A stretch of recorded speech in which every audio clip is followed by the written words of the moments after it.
Hello students, இந்த வீடியோவில் ஒரு ஷார்ட் ஸ்டோரி மூலமாக இங்கிலீஷ் பேச கற்றுக்க போகிறோம். அந்த ஷார்ட் ஸ்டோரியோட டாபிக் என்ன அப்படின்னா விடுதலை. அதாவது சூரி காவல்துறையில் பணிபுரிகிறார். அவர் ஒழுக்கமானவராக இருக்கிறார். அவர் தைரியமானவராகவும் இருக்கிறார். சூரி ஒரு பெண்ணை சந்திக்கிறார். அவள் சாதாரண குடும்பத்தைச் சேர்ந்தவள். அவள் பல சமூக சவால்களை எதிர்கொள்கிறாள். சூரி அவளுக்கு ஆதரவாக இருக்கிறார். அவர் அவளுடைய போராட்டங்களை புரிந்து கொள்கிறார். அதனால் அவளுக்கு உதவுகிறார். அவர் அவளை காதலிக்கவும் செய்கிறார். அவர்களின் காதல் பல சவால்களை சந்திக்கிறது. அவளுடைய வாழ்க்கை சிதம்பரத்தின் மூலம் பாதிக்கப்படுகிறது. இது அவர்களின் உறவில் சிரமத்தை உண்டாக்குகிறது. சூரி தனது காதலியை பாதுகாக்க போராடுகிறார். விடுதலை திரைப்படம் ஒரு சிறு கிராமத்தில் நடைபெறும் போராட்டங்களை பற்றியதாகும். இந்த ஷார்ட் ஸ்டோரியை நாம் இப்போ தனித்தனி சென்டென்சஸை டீட்டெயில்டாக பார்க்கலாங்க. ஃபர்ஸ்ட் சென்டென்ஸ் என்ன? சூரி காவல்துறையில் பணிபுரிகிறார். ஃபர்ஸ்ட் சூரி பணிபுரிகிறார். இதை எப்படி சொல்றது இங்கிலீஷ்ல? சூரி ஒர்க்ஸ் அப்படின்னு சொல்லணும். சூரி ஒர்க்ஸ் அப்படின்னா சூரி பணிபுரிகிறார் அப்படிங்கிற மீனிங்.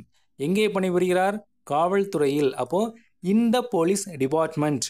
இந்த போலீஸ் டிபார்ட்மெண்ட் அப்படின்னா காவல்துறையில் அப்படிங்கிற மீனிங். அப்போ Suri works in the police department அப்படின்னா சூரி காவல்துறையில் பணிபுரிகிறார் அப்படிங்கிற மீனிங். ஓகே, நெக்ஸ்ட் பாருங்க. அவர் ஒழுக்கமானவராக இருக்கிறார். இப்போ ஃபர்ஸ்ட் அவர் இருக்கிறார். இதை எப்படி சொல்றது இங்கிலீஷ்ல? ஹீ இஸ் அப்படின்னு சொல்லணும். எப்படி இருக்கிறார்? ஒழுக்கமானவராக இருக்கிறார். அப்போ ஒழுக்கமான அப்படிங்கிற தமிழ் வேர்டுக்கு இங்கிலீஷ் மீனிங் என்ன? டிசிப்ளன்ட் அப்படின்னு சொல்லணும். அதாவது டிசிப்ளன்ட் அப்படின்னா ஒழுக்கமான அப்படிங்கிற மீனிங். அப்போ ஹீ இஸ் டிசிப்ளன்ட் அப்படின்னா அவர் ஒழுக்கமானவராக இருக்கிறார் அப்படிங்கிற மீனிங். ஓகே, நெக்ஸ்ட் பாருங்க. அவர் தைரியமானவராகவும் இருக்கிறார். அப்போ ஃபர்ஸ்ட் அவர் இருக்கிறார். அப்போ ஹீ இஸ் அப்படின்னா அவர் இருக்கிறார். எப்படி இருக்கிறார்? தைரியமானவராகவும். அப்போ தைரியமான அப்படிங்கிற தமிழ் வேர்டுக்கு இங்கிலீஷ் மீனிங் என்ன? பிரேவ் அப்படின்னு சொல்லணும். பிரேவ் அப்படின்னா தைரியமான அப்படிங்கிற மீனிங். ஆனால் தமிழில் பாருங்க, தைரியமானவர் ஆகவும் அப்படின்னு இருக்கு. அப்போ ஆகவும் அப்படிங்கிற தமிழ் வேர்டுக்காக நம்ம இங்கிலீஷில் ஆல்சோ அப்படிங்கிற வேர்டு நம்ம சேர்க்கிறோம். அப்போ ஹீ இஸ் ஆல்சோ பிரேவ் அப்படின்னா என்ன மீனிங்? அவர் தைரியமானவராகவும் இருக்கிறார் அப்படிங்கிற மீனிங். இப்போ தைரியமான அப்படிங்கிற தமிழ் வேர்டுக்கு பிரேவ் அப்படின்னு சொல்லலாம். அதே மாதிரி கரேஜஸ் அப்படின்னு சொல்லலாம். கரேஜஸ் அப்படின்னாலும் தைரியமான அப்படிங்கிற மீனிங் தான். அப்போ ஹீ இஸ் ஆல்சோ கரேஜஸ் அப்படின்னாலும் அவர் தைரியமானவராகவும் இருக்கிறார் அப்படிங்கிற மீனிங். ஓகே, நெக்ஸ்ட் பாருங்க. சூரி ஒரு பெண்ணை சந்திக்கிறார். ஃபர்ஸ்ட் சூரி சந்திக்கிறார். இதை எப்படி சொல்றது இங்கிலீஷ்ல? சூரி மீட்ஸ் அப்படின்னு சொல்லணும். சூரி மீட்ஸ் அப்படின்னா சூரி சந்திக்கிறார். யாரை? ஒரு பெண்ணை. அப்போ அ உமன். அ உமன் அப்படின்னா ஒரு பெண். அப்போ சூரி மீட்ஸ் அ உமன் அப்படின்னா சூரி ஒரு பெண்ணை சந்திக்கிறார் அப்படிங்கிற மீனிங். ஓகே, நெக்ஸ்ட் பாருங்க. அவள் ஒரு சாதாரண குடும்பத்தை சேர்ந்தவள். ஃபர்ஸ்ட் அவள் சேர்ந்தவள். இதை எப்படி சொல்றது இங்கிலீஷ்ல? அதாவது ஷீ பிலாங்ஸ் அப்படின்னு சொல்லணும். ஷீ பிலாங்ஸ் அப்படின்னா அவள் சேர்ந்தவள் அப்படிங்கிற மீனிங். இப்போ இந்த பிலாங் அப்படிங்கிற வேர்பை பயன்படுத்தும் பொழுது அந்த வேர்புக்கு அப்புறம் கண்டிப்பாக டு அப்படிங்கிற ப்ரீபொசிஷனை சேர்க்கணும். அந்த டு அப்படிங்கிற ப்ரீபொசிஷனுக்கு அப்புறம் தான் மற்ற வேர்ட்ஸ் எல்லாமே வரணும். சரிங்களா? இது நல்லா ஞாபகம் வச்சுக்கணும். நெக்ஸ்ட் தமிழில் பாருங்க என்ன பேலன்ஸ் இருக்குது? ஒரு சாதாரண குடும்பத்தை. அப்போ ஒரு சாதாரண குடும்பம், அதை எப்படி சொல்றது இங்கிலீஷில்? ஆன் ஆர்டினரி ஃபேமிலி அப்படின்னு சொல்லணும். ஆன் அப்படின்னா ஒரு. சரிங்களா? அப்போ ஆன் ஆர்டினரி ஃபேமிலி அப்படின்னா ஒரு சாதாரண குடும்பம் அப்படிங்கிற மீனிங். அப்போ she belongs to on ordinary family அப்படின்னா அவள் ஒரு சாதாரண குடும்பத்தை சேர்ந்தவள் அப்படிங்கிற மீனிங். இதே மாதிரி இன்னொரு சென்டென்ஸ் பாருங்க. ஐ பிலாங் டு இந்தியா அப்படின்னா என்ன மீனிங்? நான் இந்திய நாட்டை சேர்ந்தவன் அப்படிங்கிற meaning. I belong to India அப்படின்னா நான் இந்திய நாட்டை சேர்ந்தவன் அப்படிங்கிற மீனிங். ஓகே, நெக்ஸ்ட் பாருங்க. அவள் சமூக சவால்களை எதிர்கொள்கிறாள். ஃபர்ஸ்ட் அவள் எதிர்கொள்கிறாள். இதை எப்படி சொல்றது இங்கிலீஷ்ல? ஷீ ஃபேசஸ் அப்படின்னு சொல்லணும். ஷீ ஃபேசஸ் அப்படின்னா அவள் எதிர்கொள்கிறாள். எதை எதிர்கொள்கிறாள்? சமூக சவால்களை. அப்போ சமூக சவால்கள் அதை எப்படி சொல்றது இங்கிலீஷ்ல? சோசியல் சேலஞ்சஸ் அப்படின்னு சொல்லணும். சோசியல் சேலஞ்சஸ் அப்படின்னா சமூக சவால்கள் அப்படிங்கிற மீனிங். அப்போ ஷீ ஃபேசஸ் சோசியல் சேலஞ்சஸ் அப்படின்னா அவள் சமூக சவால்களை எதிர்கொள்கிறாள் அப்படிங்கிற மீனிங். ஓகே, நெக்ஸ்ட் பாருங்க. சூரி அவளுக்கு ஆதரவாக இருக்கிறார். இந்த சென்டென்ஸ்ல ஃபர்ஸ்ட் சூரி ஆதரவாக இருக்கிறார். இதை எப்படி சொல்றது இங்கிலீஷ்ல? சூரி சப்போர்ட்ஸ் அப்படின்னு சொல்லணும். சூரி சப்போர்ட்ஸ் அப்படின்னா சூரி ஆதரவாக இருக்கிறார் அப்படிங்கிற மீனிங். யாருக்கு? அவளுக்கு. இப்போ ஜென்ரலா அவளுக்கு அப்படிங்கிறத இங்கிலீஷ்ல எப்படி சொல்லுவோம் அப்படின்னா டு ஹர் அப்படின்னு சொல்லுவோம். டு ஹர் அப்படின்னா அவளுக்கு அப்படிங்கிற மீனிங். ஆனால் இந்த இடத்துல வந்து சப்போர்ட் அப்படிங்கிறது வந்து ஒரு டிரான்சிட்டிவ் வேர்ப். சரிங்களா? அதாவது சப்போர்ட் அப்படின்னா அது வந்து ஒரு டிரான்சிட்டிவ் வேர்பை சேரும். இப்போது ஒரு டிரான்சிட்டிவ் வேர்புக்கு அப்புறம் எந்த ப்ரீபொசிஷனையும் பயன்படுத்தக்கூடாது. இது வந்து இங்கிலீஷில் உள்ள முக்கியமான ரூல். சரிங்களா? அப்போது சப்போர்ட் அப்படிங்கிறது வந்து ஒரு டிரான்சிட்டிவ் வேர்ப் அப்படிங்கிறதுனால நம்ம வந்து அந்த வேர்புக்கு அப்புறம் டு ஹர் அப்படிங்கிறத பயன்படுத்தக்கூடாது. வெறும் ஹேர் அப்படிங்கிறத தான் பயன்படுத்தணும். சரிங்களா? அப்போது சூரி சப்போர்ட்ஸ் ஹேர் அப்படின்னா என்ன அர்த்தம்? சூரி அவளுக்கு ஆதரவாக இருக்கிறார் அப்படிங்கிற மீனிங். இப்போது இந்த சென்டென்ஸ் வந்து உங்களுக்கு புரியறதுக்காக இன்னொரு எக்ஸாம்பிள் சொல்கிறேன் பாருங்கள். இப்போது சூரி சென்னைக்கு வருகிறார். இப்போ இதை எப்படி சொல்கிறது இங்கிலீஷில்? ஃபஸ்ட்டு வந்து சூரி கம்ஸ் அப்படின்னா சூரி வருகிறார் அப்படிங்கிற மீனிங். எங்கே வருகிறார்? சென்னைக்கு. அப்போ சென்னைக்கு அப்படிங்கிறத இங்கிலீஷில் எப்படி சொல்லுவோம்? டு சென்னை அப்படின்னு சொல்லுவோம். சரிங்களா? டு சென்னை அப்படின்னா சென்னைக்கு அப்படிங்கிற மீனிங். இப்போது கம் அப்படிங்கிறது வந்து ஒரு இன்ட்ரான்சிட்டிவ் வேர்ப். சரிங்களா? அப்போது கம் அப்படிங்கிறது இன்ட்ரான்சிட்டிவ் வேர்ப் அப்படிங்கிறதுனால நம்ம வந்து அந்த வேர்புக்கு அப்புறம் நம்ம வந்து எந்த ப்ரீபொசிஷனாலும் நம்ம பயன்படுத்தலாம். சரிங்களா?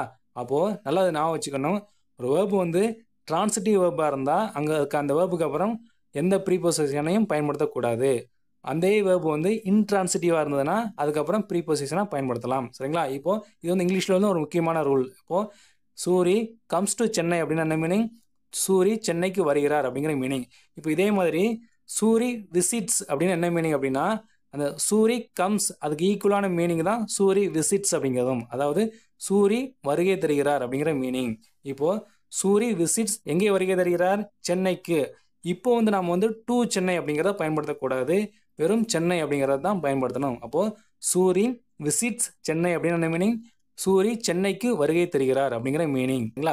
ஓகே, நெக்ஸ்ட் சென்டென்ஸ் பாருங்க. அவர் அவளுடைய போராட்டங்களை புரிந்து கொள்கிறார். ஃபர்ஸ்ட் வந்து அவர் புரிந்து கொள்கிறார். இதை எப்படி சொல்றது இங்கிலீஷில்? ஹி அண்டர்ஸ்டாண்ட்ஸ் அப்படின்னு சொல்லணும். ஹி அண்டர்ஸ்டாண்ட்ஸ் அப்படின்னா அவர் புரிந்து கொள்கிறார். எதை? அவளுடைய போராட்டங்களை. இந்த இடத்துல வந்து போராட்டம் அப்படிங்கிறதுக்கு என்ன மீனிங் அப்படின்னா அதாவது அரசியல் கட்சியெல்லாம் நடத்துவாங்க இல்லையா, அந்த மாதிரி போராட்டங்கள் கிடையாது. இது வந்து ஒரு மனப்போராட்டம், அதாவது ஒரு வாழ்க்கை போராட்டம். அப்போது ஒரு வாழ்க்கை போராட்டத்தை இங்கிலீஷில் எப்படி சொல்லுவோம் அப்படின்னா ஸ்ட்ரகிள் அப்படின்னு சொல்லுவோம். சரிங்களா? ஸ்ட்ரகிள் அப்படின்னா ஒரு வாழ்க்கை போராட்டம். அப்போது அவளுடைய போராட்டங்கள் அதை எப்படி சொல்கிறது இங்கிலீஷில்? ஹர் ஸ்ட்ரகிள்ஸ் அப்படின்னு சொல்லணும். அப்போது ஹி அண்டர்ஸ்டாண்ட்ஸ் ஹர் ஸ்ட்ரகிள்ஸ் அப்படின்னா அவர் அவளுடைய போராட்டங்களை புரிந்து கொள்கிறார் அப்படிங்கிற மீனிங். ஓகே, நெக்ஸ்ட் பாருங்க. அதனால் அவளுக்கு உதவுகிறார். அதனால் அப்படின்னா சோ அப்படின்னு சொல்லுவோம். நெக்ஸ்ட் பாருங்க. அவளுக்கு உதவுகிறார் அப்படிங்கிறதுல வந்து உதவுகிறார் அப்படின்னு இருக்கு இல்லையா, அதுக்கு என்ன மீனிங்? அவர் உதவுகிறார் அப்படிங்கிற மீனிங். அப்போது ஹீ ஹெல்ப்ஸ். ஹீ ஹெல்ப்ஸ் அப்படின்னா அவர் உதவுகிறார். யாருக்கு? அவளுக்கு. இந்த இடத்துல பாருங்க, நார்மலாக அவளுக்கு அப்படிங்கிறத எப்படி சொல்லுவோம்? டு ஹர் அப்படின்னு சொல்லுவோம். இந்த இடத்துல ஹெல்ப் அப்படிங்கிறது வந்து ஒரு டிரான்சிட்டிவ் வேர்ப். அதனால இங்கே வந்து டு ஹர் அப்படிங்கிறத பயன்படுத்தக்கூடாது. வெறும் ஹேர் மட்டும்தான் பயன்படுத்தணும். சரிங்களா?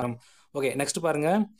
அவர் அவளை காதலிக்கவும் செய்கிறார். ஃபர்ஸ்ட் வந்து அவர் காதலிக்கவும் செய்கிறார். இதை எப்படி சொல்கிறது இங்கிலீஷில்? ஹி ஆல்சோ லவ்ஸ் அப்படின்னு சொல்லணும். இப்போது ஹீ லவ்ஸ் அப்படின்னா அவர் காதலிக்கிறார். அப்போது ஹி ஆல்சோ லவ்ஸ் அப்படின்னா அவர் காதலிக்கவும் செய்கிறார். அதாவது அவர் உதவியும் செய்கிறார், அவர் காதலிக்கவும் செய்கிறார் அப்படிங்கிற மீனிங். சரிங்களா? யாரை?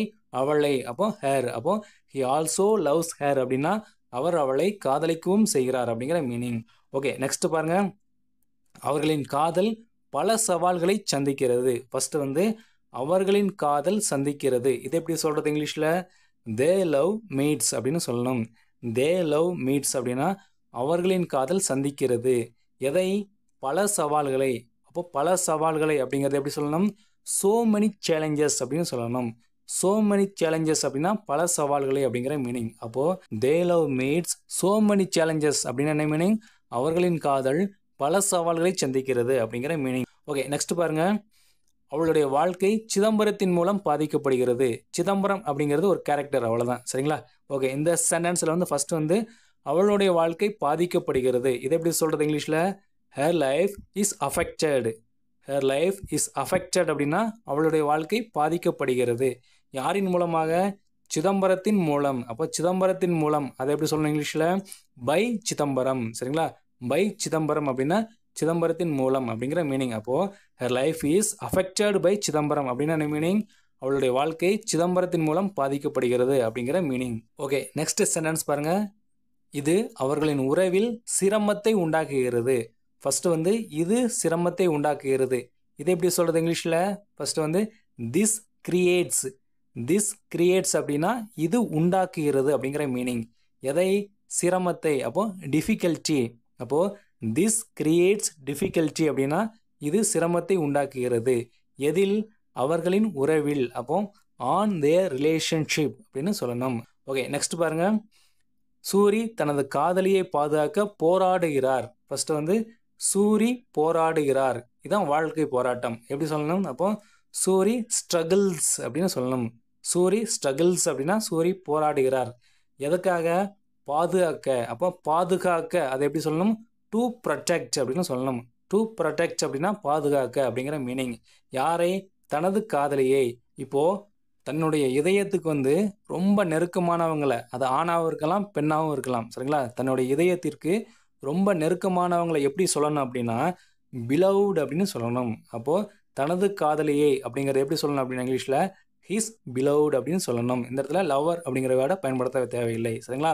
அப்போது Suri struggles to protect his blood அப்படின்னா என்ன மீனிங்? சூரி தனது காதலியை பாதுகாக்க போராடுகிறார் அப்படிங்கிற மீனிங்.